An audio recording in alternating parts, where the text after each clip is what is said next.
participation in the eschaton. That's what's up, y'all.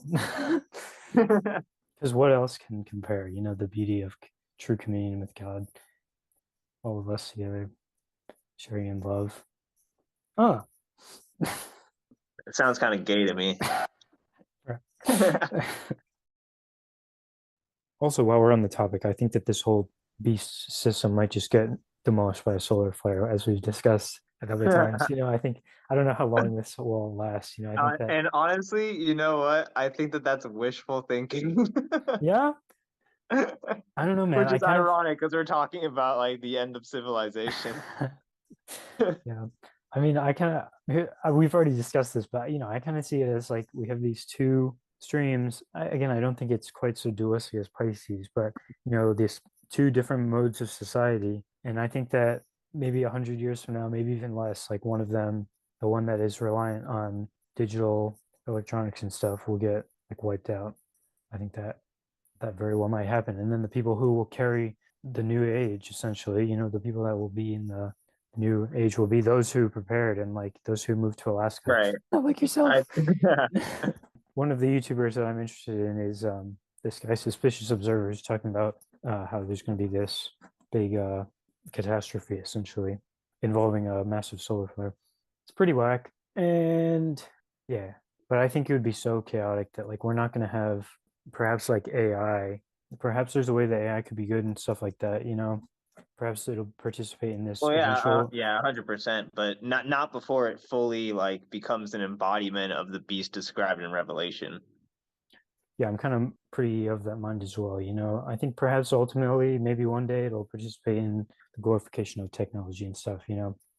But I don't know. I kind of don't. I think that if a solar flare happens in, let's say, 40, 50 years, that like is a really big thing that, and there's like massive, let's say a majority of the population gets wiped out because of like other geological aspects of this catastrophe, then I don't think we're going to have like AIs and mega corporations and Definitely no AI for a long because time, and because probably that's no mega eventually, corporations ever again. yeah. Yeah, I still maintain my doubt in it being a natural phenomenon. I think we certainly both agree that the end is near, but I lean towards more of Mhm.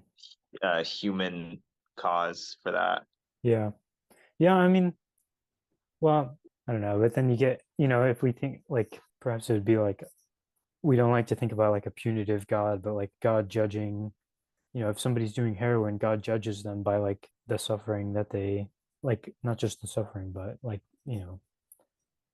if you jump off a cliff, it's like God judges you by killing you in that instance, kind of, or something like that. So, but I don't know. Um, I can see what you're saying, where you think it would probably have more. So, do you kind Yeah, of and that's see it why I in call a, the natural phenomenon wishful thinking, because I think that the consequences of a man-made disaster apocalypse like that is going to be far worse than just solar flare, tsunamis, earthquakes, volcanic activity. And it's funny that I put a just before all of those like natural disasters. Like I hope that that gives a clue into just how bad I think things are going to get. yeah. Well, I don't know, And man. then The yeah. type of disaster that this guy's talking about, I think it's probably worse than anything that humans could conjure on themselves. But I'm not sure. I'm not sure. I'm Like, definitely not sure about that. I don't know, man. I mean, well, there's this idea where it's like hell is worse than death, in some sense, or some would say something along those lines, where a truly apocalyptic.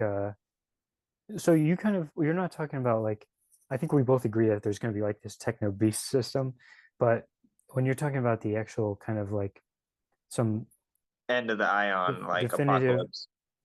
I don't know. I see that generally as more gradual, but you've mentioned a couple times like kind of you see a military aspect to like what do you think will be this? What is envisioning in your mind right now? Like some sort of like nukes everywhere type of thing? Like, The biggest factors would be AI, neurotech, like brain computer interfaces and genetic engineering. yeah, And then something like what we saw in the Soviet Union will crack down, and there'll be a world government totalitarian regime that's based upon those technologies as a yeah. means of securing power. Yeah, I see things going And that way as well. it's just the only reason I hesitate is because I do think that this space weather guy makes a compelling case about how it could be like within the next 100 years where all that the kibosh gets puts on all that. Yeah. But Yeah, I don't I know. think I I think don't know so ultimately, too. man. But I feel like it'll be an implosion of those systems, How fast do and you think that we it could won't come from the outside. how fast do you think that all that could be set up? Like, because people we forget how nice we have it, y'all. It's like for real. Like because a couple of years, 5 years ago, you say like, oh, 2 years from now, the government's going to have everyone locked in their houses, forced to do medical procedures, and not forced, but like basically, hypnotized, Yeah, manipulated into coerced. doing these things. Yeah, and like everyone would be like, nah, that's insane. We like to think that the type of stuff that we were talking about of these technocratic hellscapes, the maze is building a body for itself type of thing, that could probably happen a lot quicker than we like to think, where people could roll over for these types of things, like you already Yeah, see a lot of stuff that people just roll over for, you know. yeah. I Yeah. would say approximately 100 years before something like what we're describing with the beast and all that is like in its full swing. Hmm. I don't know, man. I don't know, man. I think that we could like over the next 5, 10 years see it like get way worse than we think. And then Oh, and well, yeah, definitely. and then like I don't know, yeah. I don't know, man. It's hard to say. I see post-apocalypse as honestly like bliss compared to that. Yeah. I resonate with that to a certain extent for sure. Reminds me of that space where the guy talks about how it would be like only a couple days or like weeks of real chaos, and then it would be kind of like a golden age type of thing. And this is very idealistic, perhaps, but I do think And you can see this that's why thing. I say that the natural disaster is sounds like wishful thinking because that makes it sound like all of this like dystopia is going to get cut short. But I think we're going to see the fullness of it and we're going to see it right until the end, right Mm. until the snake eats itself entirely. Yeah, I guess what I'm saying though is that I think that might happen like faster than we think, and then like 100 years from now, perhaps the latest you would have this geological event, perhaps. I don't know exactly though, because here's the other thing is that when we're talking about judging the angels and the fall of the beasts and stuff, it's like I imagine, like the return of the word, the return of the logos is like Christ, the logos comes with a sword to judge the world. And that reminds me of what we were saying about we being the ones who judge the angels, because I think Christ comes back through us. I don't think it'll be an individual person. Like I So think I that. was thinking about our difference that we had here because I thought it was going to be more particular, and you're Mhm. saying it'll be more like a wave. And so I think it's kind of both. And Well, I this is see the just like body of how Christ. Like I think the body of Christ. I think that's the way that it'll happen. Kind of. I don't know. right. Perhaps. So you're thinking on a distributed level, and I was thinking on like a particular level, but I think Mhm. it really is both in that all of us are like prototypes for Christ, Yeah. but at the end of the day, there is like the one, and so there's this Perhaps. tension between the one and the many, and it comes down to the observation that would collapse it. But I don't think that in the end it can be all of us. Mm. Well, I definitely don't think that. I don't know. This gets into questions of like universalism, if eventually everybody is saved or not, and people get real heated about that. But Yeah, yeah. but That's also been a major debate I've been having along with yeah, the whole nothing is evil thing. I see. Yeah, I mean, yeah, I definitely, yeah, I kind of want to sidestep this conversation in my Sun and Cancer fashion, just crab walk my way out of this conversation. um, yeah, but yeah, in terms of universalism. But when it comes to like the return of Christ, like that's an interesting idea where it could be like a kind of a both and type of situation. I don't know, but my intuition is that it's like maybe there would be like a particular group of people or like a body of believers who like manifest the logos and like judges the angels and demons, like, and that's Christ working through them. Right, and I think that's And a different thing from the second coming though. Like, well, no, it's not. No, it's not a different thing, but it's not like the fullness of the second coming. Like, you will see the Son of Man coming again in his glory, mm, and and he will be Jesus Christ. yeah, I don't know what I think about this. I feel like yeah, I just haven't thought about it. Like I like your suggestion about how it might be kind of a both and thing. So I'm gonna definitely have to think about that. It's like quantum physics. Not that I fucking know what that is, but Yeah, but I hear something about how it's like a one in a many, and like there's a collapse into the one, and like but the one is related to the many, yeah, you and mentioned it's just a that. matter of like whether or not it's under observation. Yeah, And I you said think, something about that earlier. that end point, when there's the absolute second coming of Christ, that is when we behold Jesus Christ, the particular man, as the fullness in the completion of the prophesized second coming, and that it won't Hmm. be a group of people or an organization. Yeah. Yeah, yeah, I don't know what I think about this. Um, You want to shift gears? I got another idea I want to touch on sure, yeah. about the eschaton and how in the end all things will be revealed.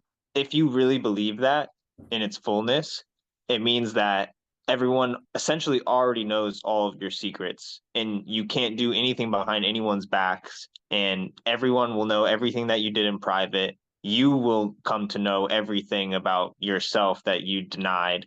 And it's just been trippy to think about, because you're not going to get away with anything. And thinking like this has really changed my behavior, Hmm. because I mean that dead relatives, in anyone ever, like they're all looking Mhm. over your shoulder right now. Like the world is watching at all times, because in the end all is going to be revealed. And the end is this kind of non-temporal eternal space, so it's happening now. um Hmm. so that's just an idea that's been haunting me lately. I see. Yeah. Yeah, it's a very powerful idea. I've been of that general mind as well, but I hesitate because I haven't like thought it all out or like looked at the sources of like where that comes from and stuff, and or like I haven't figured out the framing, which is the best way to look at that through or anything. But yeah, I think there's a I don't know, let's imagine that that is true. I almost think like another thing in that though is that we also would perhaps see how things came to be the way that they were. Like if all things are revealed, you don't just see the sin that somebody did, you see why what led them to that sin and what circumstances they found themselves in that eventually, Yeah. also contributed. And like it's like I've done some pretty uh like things that I'm not proud of in my lifetime, very much so. I've um and there's times where I'm more like, oh man, if all the YouTube folk figured out that that's something I did, this could be the end and stuff, or something like that. It's Yeah. not, I mean, like, perhaps I'm being dramatic, but perhaps I'm not, I don't know. And, but then it's like, in my heart of hearts, I know like the full truth of all that. And I also have like changed since then and stuff. It all gets real complicated, So in terms of, Yeah, like I was having a moment where, I was thinking about how all of my sin will be fully revealed to myself, everyone else, and how everyone that I love, all of their sin will be fully revealed to me. And how am I going to handle that? And, there's also like the aspect of betrayal. Like, who knows what has gone on behind my back, let alone everyone finding out what I did behind theirs. But then just like you said, if everything is revealed, it's not just the sin, it's also the glory. And I'm more than certain that we will find the glory totally outshining the sin. I'm not gonna lie, like maybe this is the way that my mind is, that this is what I see when you say that, because we see our own reflection largely, right? But I really think that perhaps like the medium through which this takes place is like, as we were speaking about earlier, this ability to judge the angels and see the patterns and stuff like that, see the spirits. Perhaps, I think probably the ultimate vision is more complex than that, like in terms of all being revealed. Again, I'm not the perhaps most situated to speak about that in any respect, probably. But I don't know.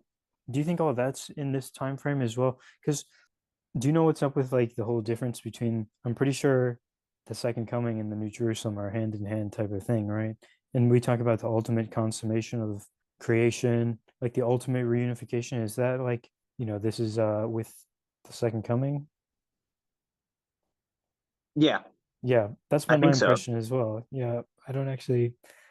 But the thing about like, everything in Revelation is that it's eschatological, and so Yeah, so it's yeah, now more than ever. Like, but there's also these larger, like it plays out as at different scales type of thing. Like yeah, we it's could, a fractal. yeah, yeah, man. Perhaps we'll live to see the kingdom. Even the dead will perhaps see the kingdom. But who knows? No, 100%. I mean, that's where the dead go. That's where we could be right now if Hmm. we would just open our eyes, really. And it's Yeah. only when we're dead and the flesh is shed that, we have no lids to cover ourselves. Mm. We have nothing to hide, to run into. Like we talk about how the saints are in the eschaton. That's an interesting way of framing it, right? Hmm. Like how they're already in this atemporal, and that's why you can also talk with them like now and stuff. And I would say that for the saints, they were there while they were alive too. Anyone who is sanctified like that participates in the eschaton. Participation in the eschaton. This is the That's what's up, y'all. Because what else can compare? The beauty of true communion with God, all of us together, sharing in love. Oh, It sounds kind of gay to me.